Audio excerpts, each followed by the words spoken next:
कहानी की शुरुआत एक नौजवान लड़के साइमन से होती है। साइमन एक क्रिएटिव लड़का है जो अपनी गर्लफ्रेंड फैबिन के साथ कॉमिक कैरेक्टर डिजाइन करने का काम करता है। दोनों का रिश्ता कई सालों से चल रहा होता है, लेकिन साइमन ने अभी तक अपनी फैमिली को फैबिन के बारे में कुछ नहीं बताया होता। अब साइमन ये सोचता है कि समय आ गया है जब उसे अपनी गर्लफ्रेंड को अपने घर वालों से मिलवाना चाहिए, और मौका भी खास होता है, उसके पिता का 60वां जन्मदिन। इस मौके पर वह पहली बार अपने घर फैबिन को लेकर जाता है। जब दोनों घर पहुंचते हैं तो साइमन की मां फैबिन से मिलकर बहुत खुश होती हैं। घर में जन्मदिन की पार्टी चल रही होती है और बहुत सारे मेहमान आए होते हैं। इसी पार्टी के दौरान साइमन की नजर एक अनजान औरत पर पड़ती है। वह औरत काफी आकर्षक होती है, लेकिन साइमन उसे पहचान नहीं पाता। थोड़ी देर बाद वह देखता है कि उसके पिता उसी औरत के साथ एक कमरे में अकेले चले जाते हैं और दोनों के बीच कुछ अंतरंग बातें होती हैं। ये देखकर साइमन चौंक जाता है, और भी हैरानी तब होती है जब उसकी मां चुपचाप जाकर कमरे का दरवाजा बंद कर देती है, जिससे यह साफ हो जाता है कि उसे इस रिश्ते के बारे में पहले से पता है। साइमन परेशान होकर पार्टी में मौजूद कुछ लोगों से पूछता है कि वह औरत कौन है। तब उसे बताया जाता है कि उस औरत का नाम सोनिया है और वह उसके पिता की सेक्रेटरी है। इतना ही नहीं, वो दोनों काफी समय से रिलेशनशिप में भी हैं। साइमन की मां भी उसे साफ साफ बता देती हैं कि अब उनका और उसके पिता का रिश्ता ज्यादा दिन नहीं चलेगा, क्योंकि उसके पिता सोनिया से शादी करने का प्लान बना चुके हैं। अब कहानी और पेचीदा हो जाती है। साइमन को समझ नहीं आता कि उसके पिता इस उम्र में अपने सेक्रेटरी के पीछे इतने पागल क्यों हो गए हैं, और धीरे धीरे साइमन खुद भी सोनिया की ओर आकर्षित होने लगता है। यहां से फिल्म का असली ड्रामा शुरू होता है, जब बाप और बेटा दोनों एक ही औरत की मोहब्बत में फंस जाते हैं। फिल्म में एक सवाल लगातार बना रहता है, आखिर सोनिया में ऐसा क्या है कि बाप बेटा दोनों उसके पीछे पागल हो जाते हैं। एक और सवाल, सोनिया जैसी स्मार्ट और खूबसूरत औरत साइमन जैसे लड़के के प्यार में क्यों पड़ती है। इन सारे सवालों का जवाब धीरे धीरे फिल्म में मिलता है, लेकिन इसके लिए आपको पूरी फिल्म देखनी होगी। इससे पहले आप हमारे चैनल को सब्सक्राइब कर लीजिए और नोटिफिकेशन आइकॉन को दबाना मत भूलिएगा। जब साइमन के पिता का प्लान सोनिया के साथ छुट्टियों पर जाने का होता है, तभी साइमन और उसकी मां मिलकर यह तय करते हैं कि इस बार साइमन के पिता अपनी पत्नी के साथ छुट्टी पर जाएं। काफी मनाने और समझाने के बाद साइमन के पिता इस बात के लिए मान जाते हैं। हालांकि उनका मन इस बात से खुश नहीं होता, क्योंकि वह सोनिया के साथ छुट्टियां बिताना चाहते थे। फिर भी परिवार की भावनाओं को देखते हुए वह अपनी पत्नी के साथ छुट्टी पर चले जाते हैं। यहां एक अहम बात सामने आती है, साइमन के पिता कोई साधारण व्यक्ति नहीं है, बल्कि एक प्रसिद्ध मानसिक रोग विशेषज्ञ हैं, और जो सोनिया है वह उनकी सेक्रेटरी बनने से पहले उनकी मरीज रह चुकी होती है। यानी यह रिश्ता एक पेशेवर डॉक्टर और मरीज के रूप में शुरू हुआ था, जो अब एक निजी और गहरा रिश्ता बन चुका है। जब साइमन के माता पिता छुट्टी पर चले जाते हैं तो साइमन घर पर अकेला होता है।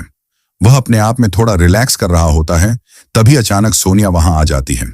वह सीधे साइमन से कहती है कि अगर तुम बीच में नहीं आते तो मैं तुम्हारे फादर के साथ छुट्टियों पर जाती और हम दोनों अपने रिश्ते को और मजबूत कर पाते। सोनिया की यह बात सुनकर साइमन को गुस्सा आता है और वह उससे कहता है कि तुम मेरे पापा को ठीक से नहीं जानती। उन्होंने अपने जीवन में कई महिलाओं के साथ रिश्ते बनाए हैं और वह तुम्हारे साथ भी वैसा ही कर सकते हैं। साइमन इतना कहकर वहां से चला जाता है, लेकिन सोनिया उसके पीछे पीछे आती है और कहती है कि तुम्हें शायद पता नहीं है, लेकिन मेरा और तुम्हारे फादर का रिश्ता बहुत ही गंभीर और सच्चा है, इसलिए तुम्हें हमारे बीच दखल देने की कोई जरूरत नहीं है। यह सुनकर साइमन चुपचाप वहां से चला जाता है। वह जानता है कि मामला अब और पेचीदा होता जा रहा है। अगले दिन का सीन आता है, जिसमें सोनिया किसी से फोन पर बात कर रही होती है। साइमन चुपचाप पास जाकर सुनने की कोशिश करता है और उसे यह जानकर हैरानी होती है कि सोनिया असल में उसके फादर से ही फोन पर बात कर रही है। यह देखकर साइमन को एहसास होता है कि वह दोनों अब भी लगातार संपर्क में हैं, चाहे उसके पेरेंट्स छुट्टी पर ही क्यों ना हों। इसके बाद अगले सीन में दिखाया जाता है कि सोनिया लैपटॉप पर कुछ काम कर रही होती है, लेकिन थोड़ी देर बाद वह बोर हो जाती है। इससे यह साफ पता चलता है कि कहानी अब और भी उलझने वाली है। यहाँ एक जरूरी बात बताई जाती है कि साइमन और सोनिया को एक खास जिम्मेदारी दी गई थी। उन्हें साइमन के पिता द्वारा दिए गए पुराने इंटरव्यूज सुनने थे, और उन इंटरव्यूज में जो भी बातें कही गई थीं, उन्हें शब्दों में लिखकर एक डॉक्यूमेंट तैयार करना था। यह काम सुनने में आसान लग सकता है, लेकिन असल में यह बहुत ही बोरिंग और थकाऊ था। बार बार इंटरव्यूज सुनकर उन्हीं बातों को लिखना, दिन भर कंप्यूटर पर बैठना, इन दोनों को बिल्कुल पसंद नहीं आता। धीरे धीरे दोनों इस काम से उगता जाते हैं। एक दिन जब सोनिया अकेले काम कर रही होती है, तब वह बहुत थक और बोर हो चुकी होती है। उसी वक्त साइमन वहां आता है। सोनिया, जो पहले से ही मानसिक रूप से परेशान थी, साइमन से अपना दिल हल्का करने लगती है। वह कहती है कि पहले हम दोनों एक अच्छे रिलेशन में थे और इस छुट्टी के दौरान मैं तुम्हारे पापा के साथ एक नई जिंदगी शुरू करने वाली थी, लेकिन तुम्हारे बीच में आने से सब कुछ बिगड़ गया।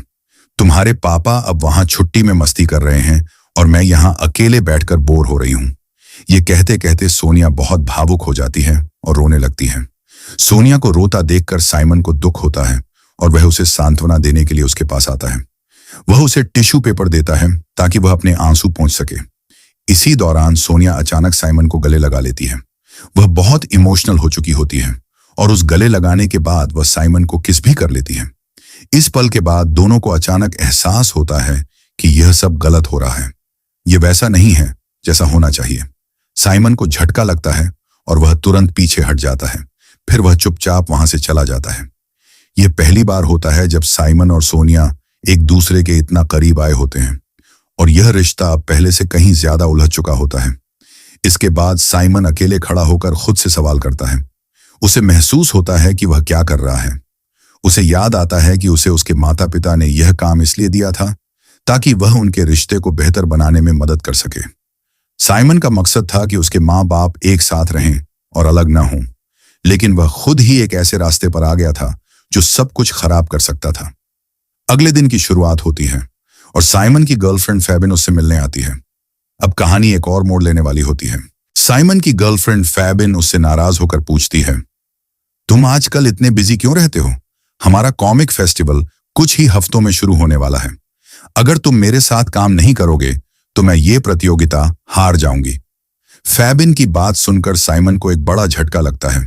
उसे एहसास होता है कि वह कितनी बड़ी उलझन में फंस चुका है। एक तरफ साइमन और फैबिन दोनों ने इस कॉमिक प्रतियोगिता को जीतने के लिए कई महीनों तक मिलकर मेहनत की थी, लेकिन अब जब यह प्रतियोगिता बस शुरू ही होने वाली है तो साइमन उसमें भाग नहीं ले सकता, क्योंकि उसने अपनी मां से वादा किया है कि वह क्लिनिक में रुकेगा और अपने माता पिता के रिश्ते को ठीक करने में मदद करेगा। अब वह दो बड़ी जिम्मेदारियों के बीच फंसा हुआ है, एक तरफ उसका सपना, दूसरी तरफ उसका परिवार। अगले दिन साइमन ऑफिस में सोनिया से मिलता है। वह उससे कहता है, कल जो कुछ भी हुआ उसके लिए मैं माफी चाहता हूं। मैं उम्मीद करता हूं कि तुम यह बात किसी को नहीं बताओगी।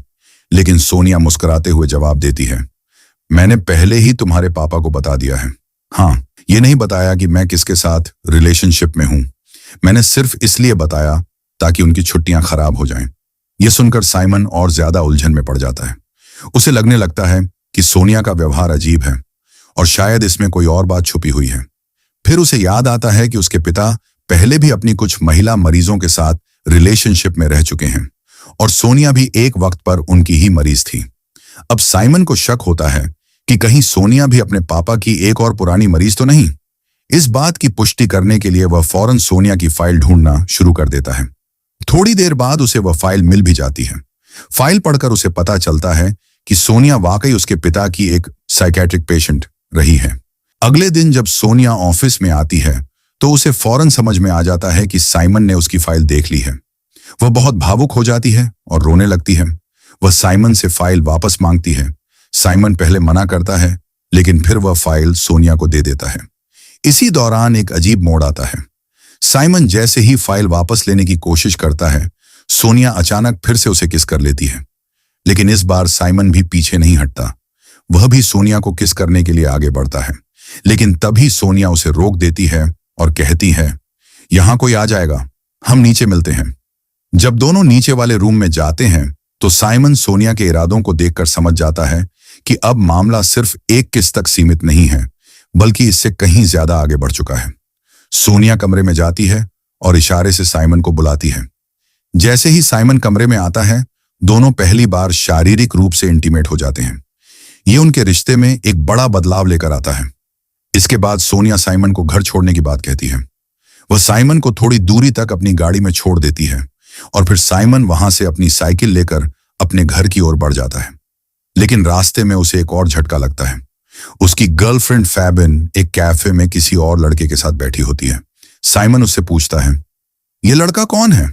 फैबिन जवाब देती है, तुम अपने फैमिली बिजनेस में इतने बिजी हो कि मैं तुम्हें डिस्टर्ब नहीं करना चाहती थी। कॉमिक फेस्टिवल की तैयारी के लिए मुझे किसी की मदद चाहिए थी, इसलिए मैंने किसी और को अप्रोच किया। साइमन थोड़ी देर बाद फैबिन के साथ एक पार्टी में जाता है। दोनों पार्टी को एंजॉय कर रहे होते हैं, लेकिन साइमन के दिल में बहुत कुछ चल रहा होता है।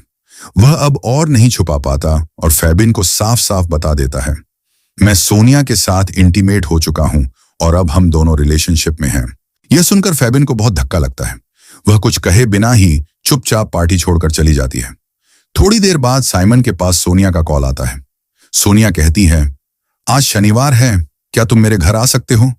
साइमन पहले से ही उदास था और अब जब सोनिया ने उसे बुलाया तो वह जरा भी देर नहीं करता। वह अपनी साइकिल लेकर सीधे सोनिया के घर पहुंच जाता है। घर पहुंचते ही दोनों के बीच फिर से शुरू हो जाती है। इस बार दोनों के इरादे पहले से ही साफ होते हैं। ये सिर्फ मिलने के लिए नहीं, बल्कि एक गहरी नजदीकी के लिए किया गया प्लान था। वे दोनों रात में एक दूसरे के साथ समय बिताते हैं, डिनर करते हैं और फिर एक साथ सो जाते हैं। सुबह जब साइमन उठता है तो वह खुद को अकेला पाता है। सोनिया उसके बगल में नहीं होती। वह घर के इर्द गिर्द देखता है और अचानक उसे एक दीवार पर अपने पिता की तस्वीर नजर आती है। यही देखकर साइमन समझ जाता है कि यह घर उसके पिता का ही है और तभी थोड़ी देर बाद उसके पिता वहां सामने आ जाते हैं। इस स्थिति में साइमन खुद को बेहद असहज और चौंका हुआ महसूस करता है। लेकिन इससे भी बड़ा झटका तब लगता है जब सोनिया भी वहां आ जाती है और सीधे पिता के सामने ही उसे किस कर देती है। ऐसा लगता है मानो वह जानबूझकर ये सब कर रही हो, किसी को कुछ दिखाने या साबित करने के लिए। अब साइमन को लगता है कि उसके पिता इस पर बहुत नाराज या हैरान होंगे, मगर साइमन के पिता बिल्कुल भी चौंकते नहीं हैं, बल्कि बहुत ही ठंडे और साफ लहजे में साइमन से कहते हैं, सोनिया एक बच्चा चाहती है, लेकिन मैंने नसबंदी करवा ली है, इसलिए मैं उसे बच्चा नहीं दे सकता। इसीलिए उसने तुम्हें चुना, तुम्हें टारगेट किया। यह सुनकर साइमन की दुनिया जैसे थम जाती है। उसे अब समझ आता है कि सोनिया की नजदीकियां अचानक कैसे बढ़ने लगी थीं। उसके मन में बहुत से सवाल उठते हैं। क्या यह सब सच्चा प्यार था या एक सोची समझी चाल? इसके बाद साइमन अपनी मां से बात करने जाता है। वह पूरी सिचुएशन समझाने की कोशिश करता है कि कैसे सब कुछ अचानक घटा और वह खुद भी कंफ्यूज है। लेकिन उसकी मां सब कुछ पहले ही समझ चुकी होती हैं।